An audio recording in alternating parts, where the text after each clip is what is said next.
Hello, good morning. Today we're going to talk about what would Jesus want us to do. There was a popular phrase, WWJD, and people wore these bracelets and necklaces with these letters on it, and it stood for what would Jesus do? So in order to know what would Jesus do, we need to understand what did Jesus do in his life. So let's turn to Matthew chapter 4, verse 23 to 25. And these verses go, "And Jesus was going about in all of Galilee, and teaching in their synagogues, and proclaiming the gospel of the kingdom, and healing every disease and every sickness among the people." So in these verses, we see that Jesus did three things. Jesus, 1, taught in the synagogues and churches. 2, proclaimed the gospel of the kingdom. And 3, he healed the people. So on the first item, teaching, you might be asking yourself, I don't know how to teach about the Bible. Well, I felt the same way. I discovered that teaching in the children's church is a great way to start. Another way that you could learn and teach is by joining and participating in a small group. In a small group, you could share what you've learned over the years and also learn from others about the Bible. And the second thing that Jesus did was he proclaimed the gospel. The word gospel means good news. And the gospel is summarized in John 3:16, my favorite verse. And it goes like this: "For God so loved the world, that he gave his only Son, so that everyone who believes in him will not perish, but have eternal life." You may be then wondering, how do you become a follower of Jesus? Romans 10, chapters 9 to 10 says that if you confess with your mouth Jesus is Lord and believe in your heart that God raised him from the dead, you will be saved. For with the heart a person believes, resulting in righteousness, and with the mouth he confesses, resulting in salvation. So I'll go over this process in more detail in episode 10. If you haven't accepted Jesus as your Lord and been adopted into God's family, I highly recommend watching episode 10 after this. So getting back to that, how can you proclaim the gospel? It's easy. You can share this message and what you're learning, this YouTube channel, with your friends, family, and people that you meet. I can help you proclaim the gospel just like Jesus.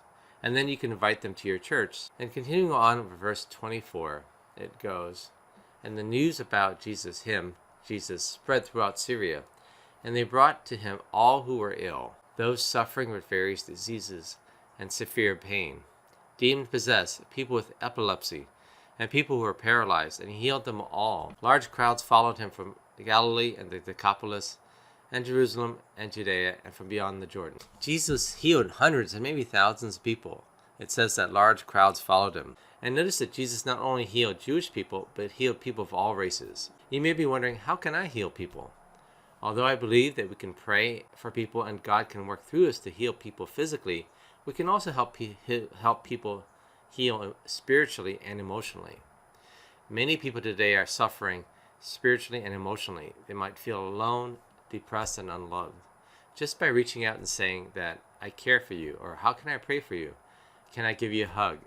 Or offer a word of encouragement or support, we can help heal people emotionally, and if God wills, physically as well. Another thing I noticed about what Jesus did is that unlike an earthly king who would expect the people to serve him, Jesus served the people.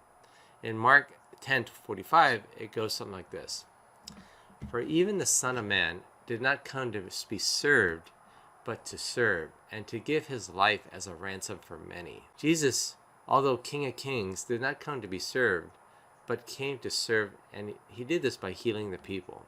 Jesus also gave his life as a ransom for many. As we'll discover in a later chapter, Jesus died on the cross so that everyone can go to heaven. Jesus' example shows us that we shouldn't seek to be served in our daily lives, but to seek ways to serve and to sacrifice our time and money to help others. This model has helped me in many areas. In my relationship with my wife and my marriage, it reminds me that I shouldn't seek to be served by my wife, but seek to serve her. And with my kids, I should make time and encouraging them through their challenges and supporting them. At work, I shouldn't seek to be served by my coworkers, but should seek ways to serve and add value to them.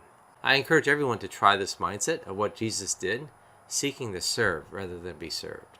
So in closing, please read Matthew chapter 4, 23 to 25, If you don't have a Bible, I put links to an online Bible in the description below. I recommend reading the verses and listening to the other messages. With that, let's close in prayer. Dear Lord, thank you for sending your Son Jesus to earth to show us how to live and for modeling us what we should do in our lives. Lord, please bless all the listeners of this message. Thank you everyone for joining, and have a great day. Please share this message with others who are wondering what Jesus would do. Thanks. Bye.